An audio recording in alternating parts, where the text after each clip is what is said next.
and welcome back to the channel for another video for you guys. Simon's Side of Football. Please hit that like button and subscribe to the channel. It would be much appreciated. So, I've not done a video in a few days, so there's a bit been going on. So we had the Super Cup final against PSG the other day. Where gutted in the end really, because we were 2-0 up, played brilliantly for 75-80 minutes. We're so, the better team, aggressive, looked in control of the match, and then the legs started to tire on the players, which is natural. First game of the season after the pre-season, so I had to make some subs, and just the quality of the subs just wasn't there, and couldn't maintain the same level how they did through the 75 to 80 minutes beforehand. So, and then PSG got 2 late goals, and then they won it on penalties. But yeah, disappointing that we lost, but proud how we played. We were brilliant, I thought, through the game. So, for the season ahead, if we play like that, then I'm sure we'll have a very good season. So yeah, but it is what it is. The first trophy, we didn't get for the season. Would have been nice to get that, follow that up after the Europa League final win at the end of last season. But anyway, new season starts today. First Premier League game of the season against Burnley at home. I'm going to do my predicted lineup. My predicted lineup on the Super Cup final was completely wrong. So I'm going to do my predicted lineup for today. I think the formation will be back to a 4-2-3-1 against Burnley. So I think Vicario will start in goal. I think right back will be Porro, left back Spence, Romero and Van der Ven as the centre backs, with Paulinho and Bentancur. I think Sarr will play as the 10. Kudus on the right. On the left, I think he will play Odibert with Richarlison up front. That's what the team I think we will start today. I thought Richarlison had a really good game on Wednesday against PSG. Even his hold-up play was really good. He laid off well. He battled really well. The best game I've seen him play for Spurs. I criticise Richarlison a lot because I don't think he's the player we need. I think we need better quality in what Richarlison is. But I must say, on Wednesday, I thought he was very, very, very good. And he, with his battling and his hold-up play and his laying off, really give us an outlet. So hopefully he can do that in other games when we play in the bigger teams like the Cities, the Liverpools, and Chelsea's, because against teams like Burnley, it'd be more like we would probably have a lot of the ball today, and it's about breaking them down. I think an early goal will be probably key in this match, because the longer the game goes on, if you say at half-time 0-0, you start seeing them, groans at thinking, are we ever going to break him down? Are we going to get a goal? We haven't got this number 10. We need more quality up in the final third of the pitch, which we do. And hopefully in the coming days or next week, or the next couple of weeks before the transfer window shuts, that we get them players in, like the Eze's or the Zafinio, who we are linked with. Let's hope we can get them too over the line, but we'll have to wait and see. But at the moment, we haven't got a number 10, so Sarr's having to play that role, I think, today, in my opinion. And we're really relying on Kudus to open up the defence, because Odibert and Tell are not quite at that level yet. They're both still young, so we'll have to wait and see. But I think today's going to be quite a difficult game against Burnley. I think it's key. If we get an early goal, I think we can go out and win 3-4-0 maybe.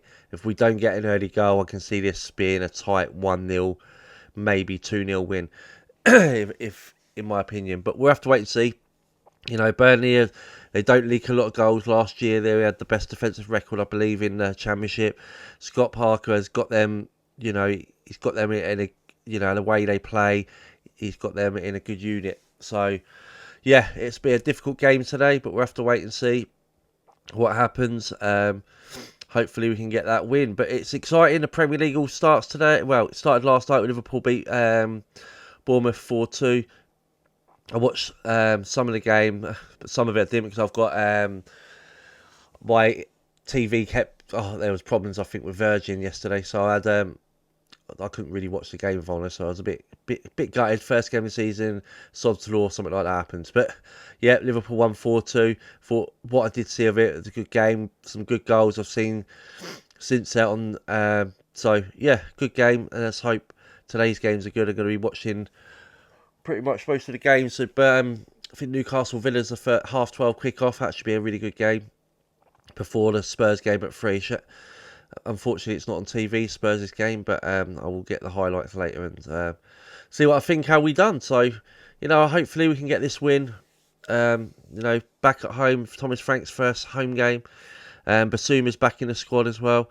I did report saying I didn't think he would play for the club again, but it looks like it was handled internally, and he's back in the squad now. So, but should we see if he's going to be here at the end of the transfer window? I think he'll be moved on.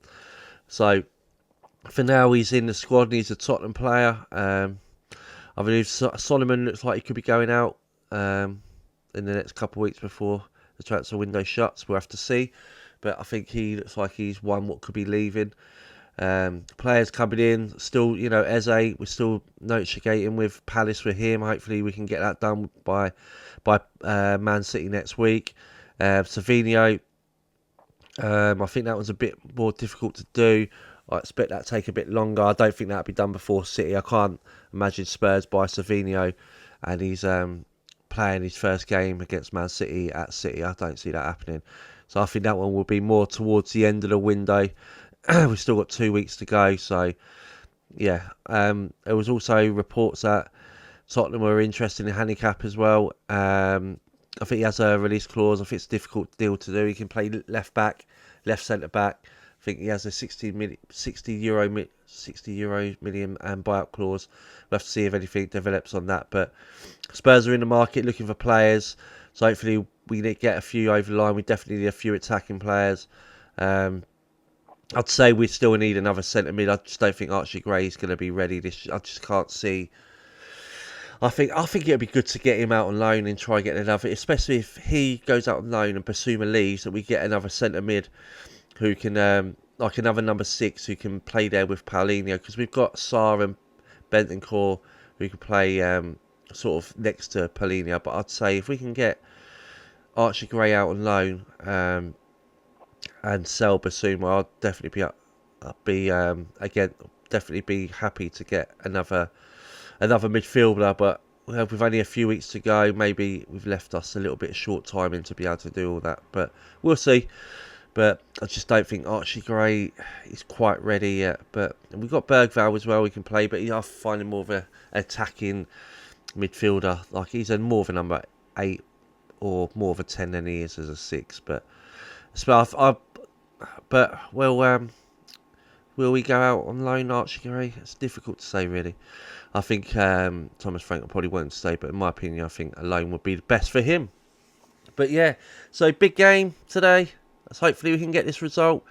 Not much more happening on the transfers. Still, like I said, still waiting for any more news and developments on the Eze and Savinho. But hopefully we can start pushing on and get them deals done soon. But yeah, if there's any more updates, I'll let you guys know. Hope you all have a good weekend.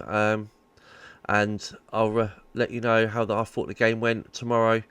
And hopefully we can get the win. So, as always, come on, you Spurs.